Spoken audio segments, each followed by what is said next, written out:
हर हर महादेव। हिमालय की शांत वादियों में कैलाश पर्वत पर भगवान शिव समाधि में लीन थे। चारों ओर गहरा मौन था, केवल मंद मंद वायु बह रही थी और ओम की सूक्ष्म ध्वनि सुनाई दे रही थी। तभी माता पार्वती ने विनम्रता से पूछा, प्रभु आपके हाथ में त्रिशूल क्यों रहता है? डमरू का क्या रहस्य है? और आपका तीसरा नेत्र किस शक्ति का प्रतीक है? भगवान शिव मुस्कुराए, उनकी आंखों में समस्त ब्रह्मांड का ज्ञान झलक रहा था। त्रिशूल का रहस्य? शिव बोले, यह त्रिशूल केवल एक अस्त्र नहीं है, बल्कि सृष्टि का संतुलन है। त्रिशूल के 3 शूल 3 महान शक्तियों का प्रतीक है। सृष्टि ब्रह्मा की शक्ति, पालन विष्णु की शक्ति, संहार महाकाल की शक्ति।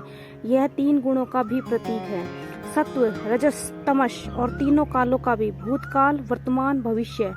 शिव बोले, जो त्रिशूल को समझ लेता है वह जीवन के हर द्वंद्व पर विजय पा लेता है। डमरू का रहस्य?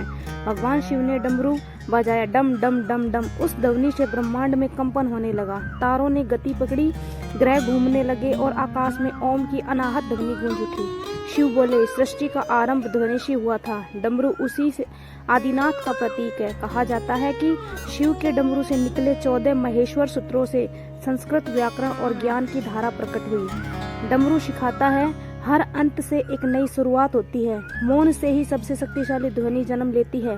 ब्रह्मांड निरंतर संपदित है। तीसरे नेत्र का रहस्य? पार्वती ने पूछा, और आपका तीसरा नेत्र?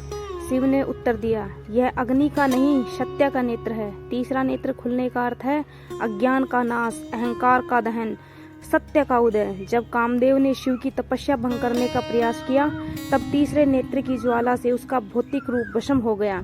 यह घटना बताती है कि जब चेतना जागती है तो वासनाएं और भ्रम स्वतः नष्ट हो जाते हैं। तीनों प्रतीकों का गहरा अर्थ है। त्रिशूल सिखाता है जीवन का संतुलन, डमरू सिखाता है सृष्टि का नाद, तीसरा नेत्र सिखाता है परम सत्य का बोध। आध्यात्मिक संदेश क्या मिलता है इससे? भगवान शिव जब मनुष्य अपने भीतर संतुलन स्थापित करता है, ईश्वर के नाद को सुनता है और सत्य को पहचानता है, तभी वह वास्तव में जागृत होता है।